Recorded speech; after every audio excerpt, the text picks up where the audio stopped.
Abrimos, señoras y señores, la tertulia en este lunes que es 20 de febrero del año 2023, lunes de carnaval. ¿Quiénes nos acompañan? Bueno, vamos por orden alfabético. Martín Bueno, buen día. Buen día, Emiliano. Martín, acá. Acá, trabajando. Sí. Un abogado trabajando el lunes de carnaval en la capital de la República. Sí, nos tocó un sprint de trabajo fuerte y bueno, hay que trabajar. Sigo, Teresa Herrera, allá en Piriápolis. Aprovechando Buen día a todos. Aprovechando el mar, aprovechando el cielo despejado. Está precioso acá, muy lindo. Sí. Recordemos que hay que manejar con cuidado los adjetivos, ¿no? Que es precioso hoy. ¿Por qué? Y bueno, porque este tiempo no es precioso para otra gente. No te oigo. Vamos a solucionar ese problema técnico. Sigo con los saludos. Voy ahora a Diego Irazábal. Buen día. Buen día, Emiliano. Muchas gracias de vuelta por la invitación. Que hace un poronguero en Montevideo en lunes de carnaval. Y bueno, la familia de la señora está acá en Montevideo y bueno, ya plan familiar. Suele ocurrir eso, ¿no? Carnaval, Semana Santa, pueden ser momentos de venida del interior a la capital. Y claro, sí, estamos cruzados. Y por último el saludo va para Ana Laura Pérez. Buen día, Ana Laura. Buenos días para todos, ¿cómo andan? ¿Tú dónde estás? ¿Acá o allá? Allá. Y en algún lugar de la Costa de Oro. Bien rodeada de verde, eso es lo único que notamos porque la cámara está con distorsión en cuanto al fondo, ¿no? No sabemos qué es ese fondo, pero es muy verde. Arbolitos. Arbolitos, sí. Perfecto. Bueno, tenemos un par de temas para charlar con ustedes, para discutir con ustedes esta mañana. Vamos a ellos. La fiscal Gabriela Fossati se mostró muy satisfecha por el acuerdo abreviado que permitió la condena de Alejandro Astesiano y sostuvo que un juicio oral contra el ex custodio presidencial habría requerido recursos y tiempos que su oficina no tiene. Además, agregó que duda que el juicio oral hubiese llevado a otro tipo de solución. La doctora Fossati dio esa respuesta cuando el diario El Observador la consultó este sábado sobre declaraciones del abogado penalista Germán Aller, que había afirmado sobre este caso que mientras está el debate sobre qué corrupción hay y a qué nivel, cortar el proceso para generar un abreviado cuando no se ha llegado aparentemente a todo lo demás no parece lo conveniente. ¿Qué contestó la fiscal? Mi rol es resolver de la mejor manera, con los recursos que me dan los casos puntuales que están bajo mi consideración. Es muy válido que el doctor Aller, como catedrático, se centre en el mensaje que pretende que el derecho penal brinde. Ahora, seguramente en su ejercicio profesional puntual, él se centrará en la respuesta más conveniente para su cliente en el marco de sus posibilidades. Ahora, como él indicó, se actuó de acuerdo a las normas. Recordemos, Astesiano fue condenado el miércoles de la semana pasada por los delitos de conjunción del interés personal y el público, asociación para delinquir, revelación de secretos y tráfico de influencias. Se le impuso una condena de prisión de 4 años y medio, además inhabilitación durante 4 años para ocupar cargos públicos y el pago de una multa equivalente a 150.000 pesos. Martín, a ti te había llamado la atención justamente esto que dijo la doctora Fossati, ¿no? A mí me pareció interesante el tema y bueno, a ver, y creo que está bueno porque es una muestra de cómo funciona el mundo real. Y yo creo que la doctora Fossati acá hizo muy bien, ¿tá?, en reconocer que la realidad, ¿tá?, le exigía ser concreta con el asunto este. ¿Bien? Hoy estuvo Gómez aquí en el programa de mañana. Vamos a repasar después qué fue lo que dijo el fiscal de corte, pero ¿qué señalabas tú? Lo de la falta de recursos y de tiempo es una realidad absoluta, y un caso de este tipo a una fiscalía la debe avasallar. No tiene solamente el caso, digamos, Astesiano, tiene cientos de casos que están esperando justicia también y que están esperando acciones. Y no se puede una fiscal que tiene un grupo de trabajo dedicarse únicamente a un caso, porque los demás, las demás denuncias y los demás casos también son ciudadanos que buscan justicia y que suceda algo. Y sabemos que en Uruguay hay muchas quejas porque enorme de muchas denuncias que llegan a fiscalías, las que terminan accionando son la menor parte. Y eso también tiene que ver con un tema de capacidad. Y en ese sentido me parece que es una decisión inteligente. Aparte logró una pena altísima. Si uno ve cuál es la graduación de las penas que tenían todos los delitos, terminó logrando una pena altísima. Y obviamente lo que comenta el doctor Haller es razonable desde una perspectiva teórica, desde una perspectiva diríamos del deber ser teórico, pero yo creo que fue una solución contundente al caso. Ojalá las fiscalías actúen de esta manera, de manera habitual, logrando en corto tiempo una sentencia de condena concreta y efectiva. Hablando de la realidad donde tú ponías el acento, viste que la doctora Fossati, cuando le responde al doctor Haller, habla de eso, ¿no? Porque dice, una cosa es lo que él piensa como catedrático. Está bien que se centre en el mensaje que pretende que el derecho penal brinde. Ahora, en su ejercicio profesional puntual, o sea, cuando el doctor Haller es abogado que trabaja con un cliente, por ejemplo, con un acusado, se centrará en la respuesta más conveniente para él en el marco de sus posibilidades. A ver, creo que cualquier abogado que practica la profesión en la trinchera saben que la enorme mayoría de veces lo que importa es la conveniencia de nuestros clientes y de la parte y no del deber ser. Y la conveniencia generalmente está alejada de lo que hubiera sido el resultado ideal. ¿Quién quiere seguir con esto? ¿Voy con Ana Laura, por ejemplo? Hola, hola. Sí, a ver. Hola. Sí. A ver, a mí me parece que es muy razonable. Es como que da la sensación de que Fossati pone sobre la mesa una cosa a la que venimos jugando, ¿no? Jugamos a que podemos hacer cosas de países que tienen presupuestos en sus poderes judiciales que nosotros no asignamos al Poder Judicial, ¿no? O sea, tenemos como esa dualidad muy uruguaya de jugar el juego, de tener el presupuesto de un país y pretender tener los procesos judiciales y la justicia de otros. Ya varios fiscales, además desde el cambio del Código del Proceso Penal, ya varios fiscales, pienso por ejemplo en el caso de William Rosa, por ejemplo, que ha dicho que todo lo que tiene que ver con estafas, por ejemplo, que es un problema grande en Uruguay, es complejísimo de investigar y por ende se amontona, porque investigar una de esas requiere un nivel de presupuesto y de técnicos y de gente especializada que no se tiene o que hay poca y no se puede dedicar a 200 estafas que hay, etcétera, ¿no? Que digamos que uno termina como teniendo que elegir entre... A mí a veces me hace acordar al chiste, mi papá siempre lo usa, al chiste del borracho que pierde las llaves y en vez de buscarlas donde las perdió, las busca donde tiene la luz. Y a veces los fiscales y el Poder Judicial en general no tiene más remedio que hacer eso, que resolver los casos que puede resolver, de la forma en la que los puede resolver. No necesariamente esos son los más importantes, no necesariamente esos son los más relevantes o lo que sea, son los que puede resolver con los recursos que tiene.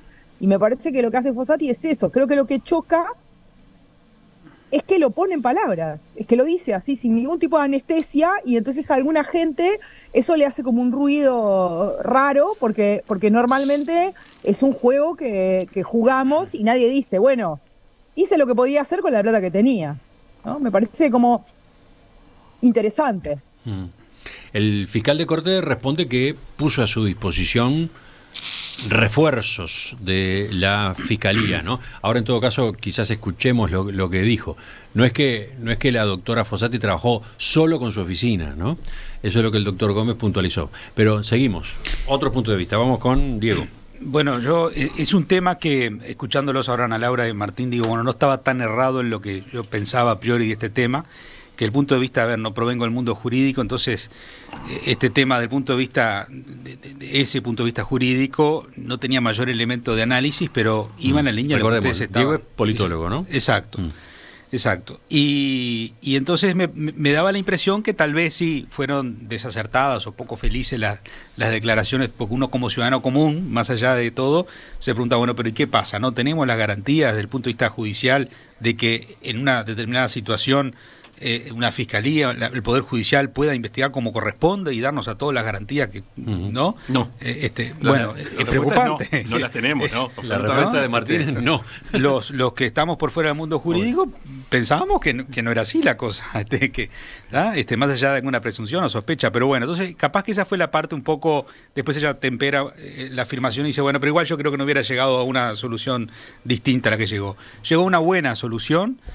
Y lo que este tema tenía una arista jurídica, que es la que corresponde, pero ha tenido una fuerte arista política del caso, que claro, también esto tiene un impacto desde el punto de vista político, porque la lucha política no cesa después de las elecciones, donde, bueno, unos asumen el Ejecutivo y otros asumen el Legislativo.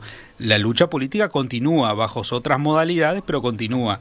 Y este tema era un tema de lucha política, era un arma política, y me da la impresión que llegar a este acuerdo clausura el tema, lo finaliza como lucha política, o por lo menos le baja la densidad. Sí, no es una clausura, ¿no? Porque recordemos que, por ejemplo, se va a continuar investigando a las otras partes de los chats, ¿no?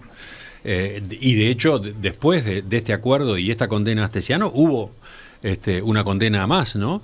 En el caso de un funcionario policial que había tenido intercambios con Astesiano.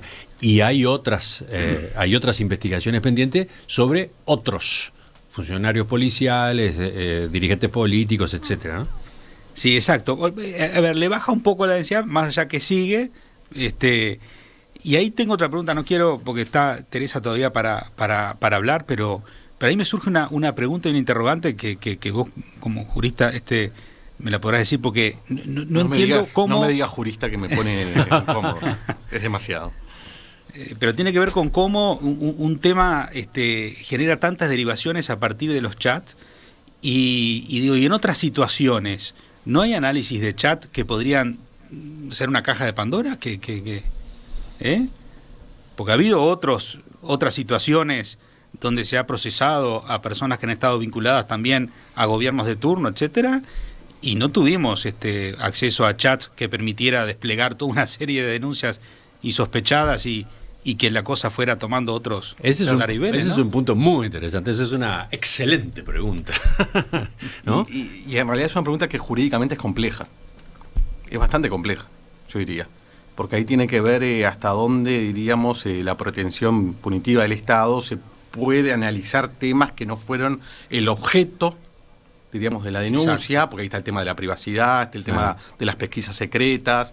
O sea, hay un montón de temas ahí que yo digo que es complejo.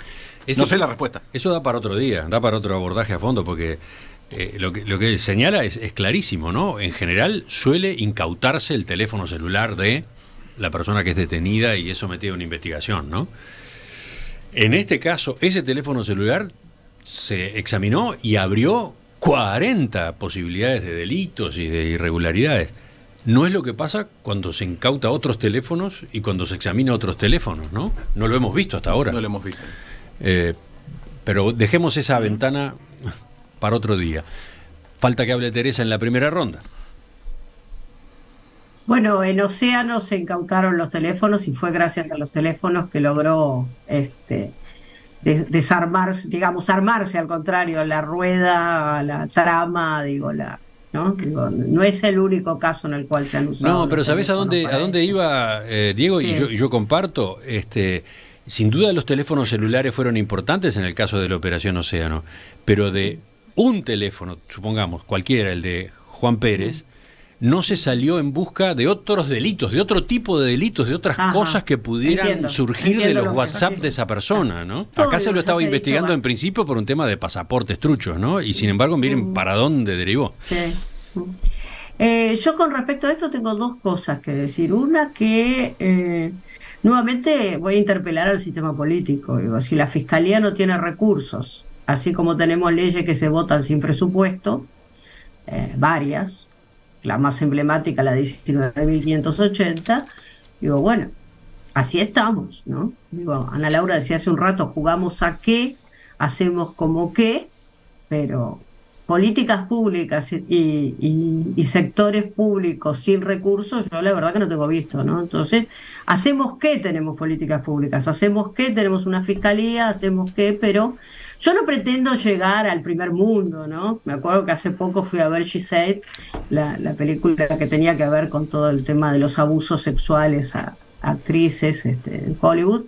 Y bueno, sí, digo, las periodistas, eso incluso puede ser la envidia de los periodistas de acá, ¿no? Las periodistas dicen, hay una testigo que está en Inglaterra. Bueno, tomen el avión y vayan, le dice la directora del diario, ¿no? Digo, claro, uno dice, bueno, acá es para el ómnibus. Entonces, realmente también está todo el tema de cómo nos manejamos con las realidades que tenemos. Más allá de eso, me parece que hay un gradiente que a veces acá es terrible, porque en serio, digo, votamos leyes, o votan leyes, porque yo no las voté, votan leyes que necesitan recursos y terminan siendo letra muerta, ¿no? O aplicándose mal y a veces hasta con lo que se llama efecto boomerang, ¿no?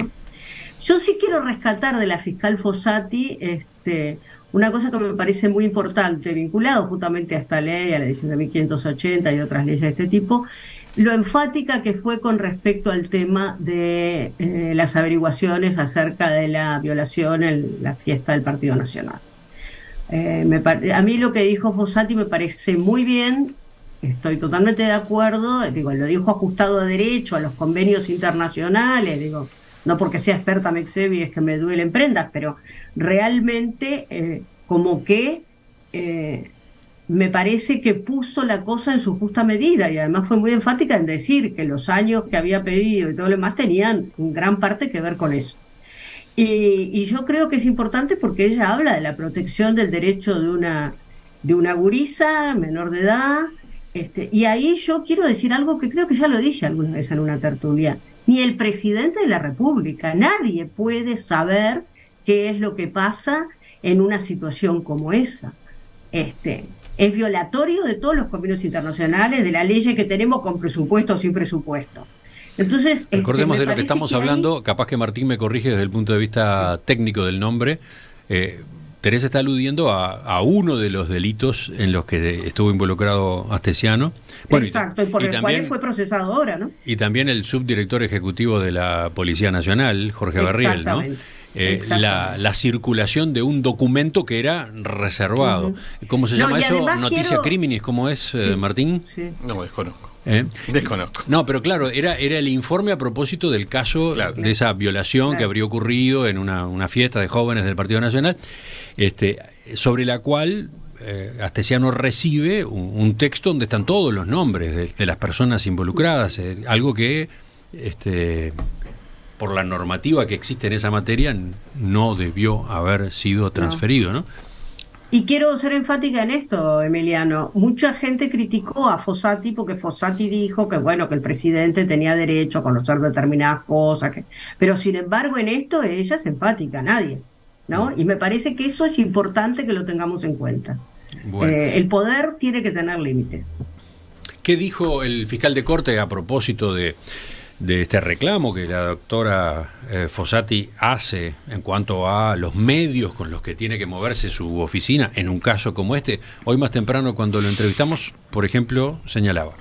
Bueno, la escasez de recursos es un tema permanente ya no digo no solo en la fiscalía, que es lo que me compete, pero en el sistema judicial, y uno lucha para la obtención de mayores y mejores recursos. En el caso concreto relacionado con la investigación que realizaba la doctora Fossati, debo manifestar claramente que la Fiscalía General de la Nación puso a su disposición los escasos recursos que dispone. Sí, y ahí mencionó un par de ejemplos, ¿no? La unidad de litigación y la unidad de análisis y contexto fueron ofrecidos a la doctora Fossati y su equipo para que colaboraran, para que se sumaran, digamos, a las tareas de investigación. Sí, a ver, a mí Gómez siempre lo pone como escaso igual, ¿no? Siempre tipo, bueno, pusimos lo que había, que es escaso, y además en un caso tan sensible, ¿no? Y tan complejo, tampoco sé hasta dónde uno puede usar, diríamos, lo que serían unidades de servicios compartidos. Porque esto es una unidad de servicios compartidos que se ve que tiene Fiscalía para apoyar a los fiscales, porque uno tiene que guardar la reserva al extremo. Ya sabemos los líos que hubo por el tema de reserva, tiene que guardar la estrategia al extremo, entonces también debe ser muy complicado, ¿ah? Muy complicado utilizar, aunque Gómez haya hecho el esfuerzo de darle lo que tenía, me parece que lo que tenía no era demasiado, porque es la realidad de Fiscalía, y por otro lado no sé hasta dónde la fiscal habrá entendido que era adecuado utilizarlo en todo, por lo menos su magnitud, porque eso implicaba abrir el abanico de personas que estuviesen, diríamos, en contacto directo con la investigación. Entiendo. Ana Laura. Sí, de hecho, la unidad de litigación, hasta donde yo tengo entendido, no la usó. Entiendo que probablemente se haya debido a eso que dice Martín, porque de hecho ella argumenta, en algunos momentos en los que ha hablado, le han preguntado por qué, por ejemplo, apeló a asuntos internos para determinadas cuestiones que tenían que ver, por ejemplo, con el aspecto de Leal involucrado en la causa, y ella da esta misma explicación. Dice que no involucró a otra gente porque quería reducir el grupo de gente que estaba involucrado, o sea que claramente venía como trabajando en esa línea. También hay como uno de afuera opina cosas, ¿no? También esa cosa de, bueno, hubieran puesto todo, y no, porque si uno pone todo pasa lo que decíamos más temprano, ¿no? Un poco lo que decía Martín. Hay un montón es un caso muy importante, es un caso que está primero en la opinión pública, pero también hay un montón de gente que está esperando justicia para otras cuestiones, algunas que pueden ser muy sensibles y muy relevantes, y tampoco, digamos, también tanto Gómez como la propia Fossati tienen que tomar esas decisiones, ¿no? Tienen que decir, bueno, yo pongo todo, pero entonces es una manta, ¿no? Que uno tironea, dejo los pies congelados, o sea, hay un montón de otra gente cuyos procesos judiciales se van a detener, se van a demorar, ni siquiera van a comenzar. Hay cuestiones que tienen que ver con que los casos, si pasa el tiempo, después pierden chances de ser resueltos o directamente ya no corren, etcétera, ¿no? Entonces, es bastante complejo. Yo creo que los recursos siempre son escasos, ¿no? O sea, te lo enseñan en economía, ¿no? La administración de los recursos escasos. Siempre son escasos. Pero en este caso, yo creo que es una discusión que venimos teniendo. Ya desde antes el Poder Judicial tenía estos reclamos, pero desde la reforma del Código de Proceso Penal es una conversación que yo, como periodista, vengo escuchando de forma sostenida, los problemas que los fiscales tienen a la hora de investigar. En este caso se suma el nivel altísimo de exposición y el hecho de que usar a la policía era también un impedimento fuerte para Fossati, porque Fossati estaba investigando a la policía. Entonces, también de los escasos recursos que tenía, algunos no los podía usar, o al menos no los podía usar en toda la extensión de la capacidad que eventualmente tendrían. A propósito de asuntos internos, que lo mencionaste tú recién, ¿cómo es que aparece asuntos internos en la entrevista del sábado en El Observador? Es cuando el periodista le recuerda la sorpresa de Fernando Pereira, presidente del Frente Amplio, porque en la citación vinculada con la visita de Gustavo Leal al padre de Astesiano, en las citaciones que ha hecho Fiscalía interviniera asuntos internos, cuando ni el dirigente político Frente Amplista ni el padre de Astesiano son policías. ¿Qué explicación hay? Y la doctora Fossati contesta, la dependencia que nos auxilia la decidimos los fiscales. Yo decidí que fuera asuntos internos, o sea, decidí citar para que fuera a declarar a asuntos internos el padre de Astesiano, porque esa dependencia era la que me trabajaba en el expediente donde incluí estos hechos. Luego decidí que era más conveniente incluirlo en otra investigación en la que trabajo con el Departamento de Inteligencia. Son aspectos que se definen según las tareas que ya encomendamos a los equipos policiales con los que estamos acostumbrados a trabajar. Sí, esta es la parte más enredada probablemente, porque no tenemos mucha idea de qué sección de la policía trabaja en esto o trabaja en lo otro, ¿no? ¿Sí? ¿Puedo acotar algo, Emiliano? Sí. Yo creo que esto nos lleva a una discusión que tiene que ver con el hecho de que exista una policía judicial. Bueno, sí, es un debate. Yo creo que eso es un debate necesario porque evidentemente uno no puede investigarse a sí mismo, ¿no? Por lo tanto, me parece que sí, que esto también es un brete que se plantea ahora y que se va a seguir planteando, porque hay corrupción en la policía, es clarísimo. Entonces, no estoy diciendo que todos los policías, estoy diciendo que una institución que está sometida a investigación y se está investigando a sí misma es como una especie de paradoja, ¿no? Entonces me parece que realmente capaz que llegó el momento, como llegó el momento también de pensar si no tenemos que tener un Ministerio de Justicia, bueno, toda una serie de cosas, pero para todo eso también, vuelvo a lo que dije al principio, se necesita presupuesto. No, Diego, 2 o 3 cosas, porque da para tanto esto.